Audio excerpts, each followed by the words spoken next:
Yo, what's up, everybody? So, the Minnesota Vikings quarterback conversation isn't going anywhere. And with Sam Darnold punching his ticket to the Super Bowl, it only poured gasoline on that whole fire. Now, I'm starting to see fans be frustrated and highly emotional, but I think we're missing a real conversation here. While some people are focused more on what the front office is doing, we're not talking enough about Kevin O'Connell and how he plays into this whole situation and how he can potentially bail himself out of accountability by making one move. So, with that being said, let's get into it. Now, when we talk about the quarterback situation, we got to talk about the Sam Darnold scenario. Now, off top, if you follow this channel, you already know I got no ill will towards Sam Darnold. I wish Sam Darnold the best when he left the Minnesota Vikings. I wasn't one of those fans that was hoping Sam Darnold had a bad year and he fell on his face. And especially during the playoffs, I wasn't one of those fans that was hoping Sam Darnold have a meltdown so I can go back and say, hey, look, see, that's why we moved on. I just wish Sam the best. But if you really sit back and you really think about it, right? Sam Darnold did what was best for his career and his family. And this past offseason was the first time Sam Darnold was able to put his career decisions in his own hands. So I'm not mad at Sam at all about how the situation played out. Now, when we're talking about the Minnesota Vikings, I am a little disappointed because I feel that the Vikings front office and the coaching staff didn't prioritize a backup behind JJ McCarthy. Now, in my opinion, that was the real mistake. And with Sam Darnold, he bet on himself. And now look, he's in the Super Bowl. So let's talk about Kevin O'Connell and this development with JJ McCarthy. And I'm going to let you guys know how I see the situation. Now, we all know, and if some of you don't know, Kevin O'Connell is the quarterback guy for the Minnesota Vikings. Kwesi Adolfo-Mensah said it, and Kevin O'Connell has stated it himself. And what that means is that all quarterback decisions go through Kevin O'Connell. And the whole organization trusts Kevin O'Connell to make that decision for the franchise. He's the quarterback guy. Now, I do feel like Kevin O'Connell overshot expectations heading into year 2 for JJ McCarthy.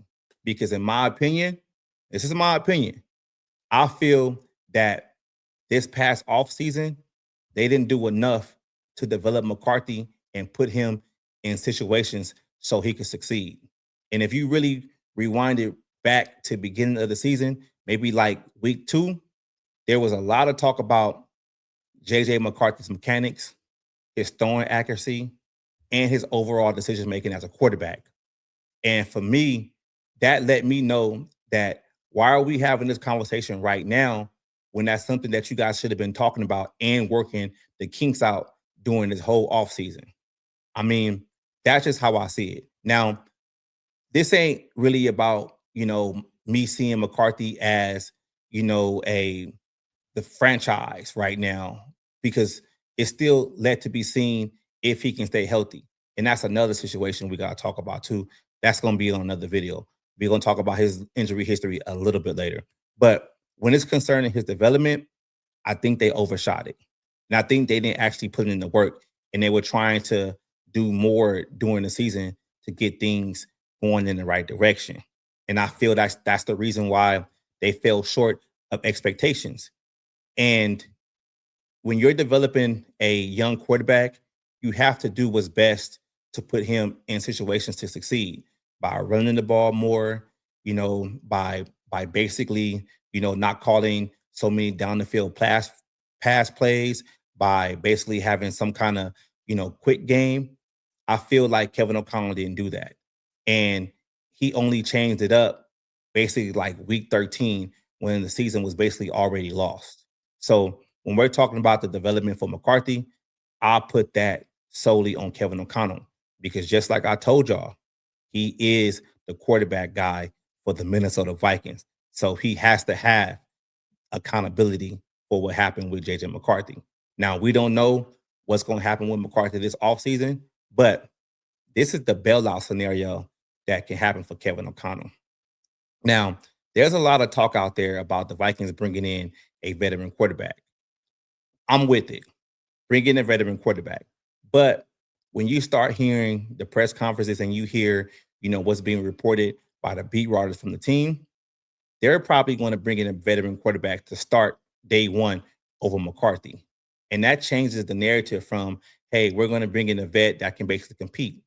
I don't think so. I think going into year 5 with Kevin O'Connell, that he's basically feeling like the seat is getting a little warm and he needs to win more games, get in the playoffs. Not saying that he's coaching for his job, but we've all seen more success from Kevin O'Connell with veteran quarterbacks versus young quarterbacks, in their development stage. So I think they're going to bring in a veteran quarterback to start over McCarthy. Let's see what happens. But some of the names that's being, talked about is Kirk Cousins, Anthony Richardson, Mac Jones, or whoever fits the Kevin O'Connell scheme. That's just how I see it, right? But bringing in a veteran quarterback to start over McCarthy immediately gives Kevin O'Connell more time.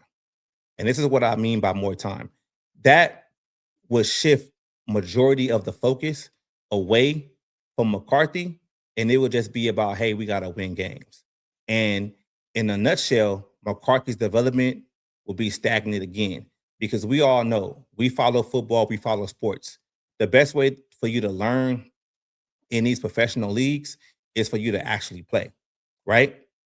So the whole veteran experience situation will delay McCarthy's development straight up.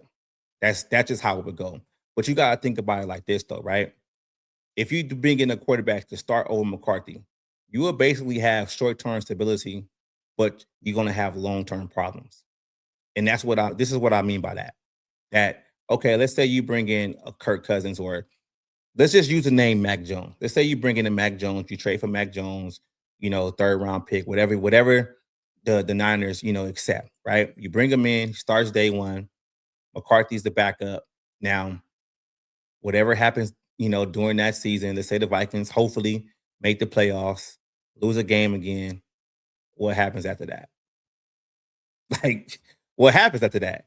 Do you go back to McCarthy, or are you stuck with Mac Jones as your quarterback of the future now?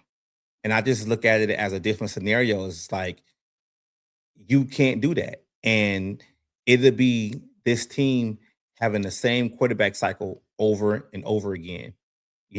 Where it's a veteran stopgap quarterback every year, right? And a young quarterback, his development keeps getting pushed down the road. I mean, I understand that a veteran quarterback is a safety net for the coaching staff. I do. But when are the Vikings going to, you know, focus on this and actually get it right? We see other teams get it right.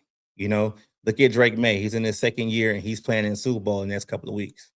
Like, teams have to get it right. You can't just have a carousel of quarterbacks the whole time when you feel like one guy didn't work out, unless you know in that building that McCarthy is not the guy. So that's what I got about the quarterback situation in the overall picture. But let's get into something else. We got to talk about Brian Flores, and I'm going to give you my unfiltered opinion on that. So let's get into it, right? So we know that Brian Flores' resume speaks for itself, right? He came to the Minnesota Vikings when the Minnesota Vikings defense was one of the worst in the league. And since he's been here, it's been a top 10 defense the past 3 seasons. That's great. He has a great resume as a defensive coach and defensive coordinator. I think he already has like 4 Super Bowls, right now that he won with New England. That's great. So the resume speaks for itself. But I got to ask the question, why aren't the head coaching jobs materializing for Brian Flores? And I understand some people out there are going to point to the lawsuit.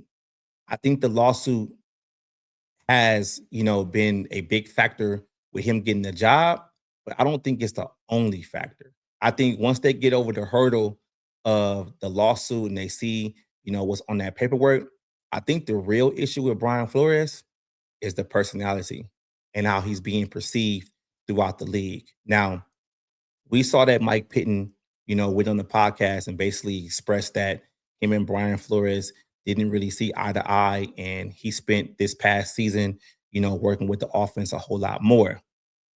That one little clip, 1 minute clip, whatever, that holds a lot of weight in the NFL because bad news travels fast.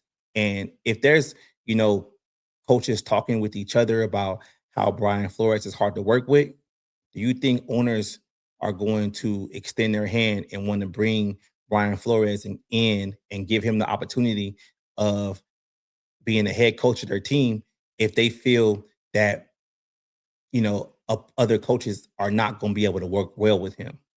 I think that's what's happening right now. I don't understand what Pennant was trying to do. Maybe he's a little, butthurt that he's the odd man out with Minnesota, and maybe the Minnesota Vikings basically said, "Hey, we're gonna get rid of Penton. He's gonna retire, and we're gonna promote Flores to that assistant head coaching role with the Minnesota Vikings." Maybe that's it, but it's not just about the lawsuit. Your reputation travels with you. And maybe some of these coaches in these coaching circles are having this conversation about Flores being, a stickler and being tough to deal with. And if you think about this situation too, this is how I started to think about it, especially after, the Mike Pennant, interview or whatnot. Durante Jones just, signed his contract to be the Washington Commanders defensive coordinator.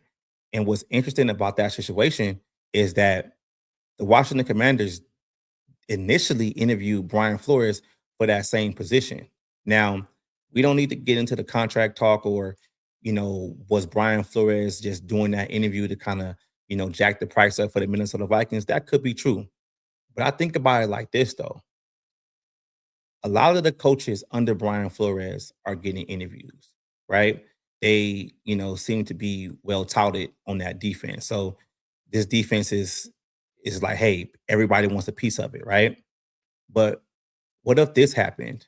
What if the Washington Commanders wanted Brian Flores initially, but then got word that he was tough to deal with, but said, hey, let's get his understudy, Durante Jones, that knows that whole defensive scheme. He might not be Flores, he might be Flores light, whatever you want to call it, but maybe he can come in here and, bring that to us, and we don't have to worry about the Flores personality. We get the scheme without the friction, right? And teams may prefer that, over Brian Flores, which is yet to be seen. But I'm just saying though, right? Like we got to really start looking at this Brian Flores situation a little bit differently. I mean, you guys know I have my gripes with Flores. I wish him the best. I respect him as a coach, but I just think there's way more of things that's happening in the background with Brian Flores than just that lawsuit. So now, peep this though, right? So I'm gonna close it like this, right? So when you really step back and you look at it, the whole quarterback situation isn't just about Sam Darnold and one quarterback decision. It's about the pattern, right? It's about how quarterbacks are developed, how coaches protect themselves from accountability, and how sometimes the development of quarterbacks keeps getting pushed down the road. We have multiple examples of that. Baker Mayfield, Sam Darnold, Geno Smith, all found success on maybe like their third or fourth team. So it takes time to develop a quarterback, right? Now, if Kevin O'Connell brings in a veteran quarterback and it works, he buys himself more time. But how much time? But that also means that we will never fully address what really happened with JJ McCarthy's development. And until the Minnesota Vikings, confront that head on, the quarterback conversation ain't going nowhere. Now, I want to hear from you guys. Let me know what you guys think about this whole situation.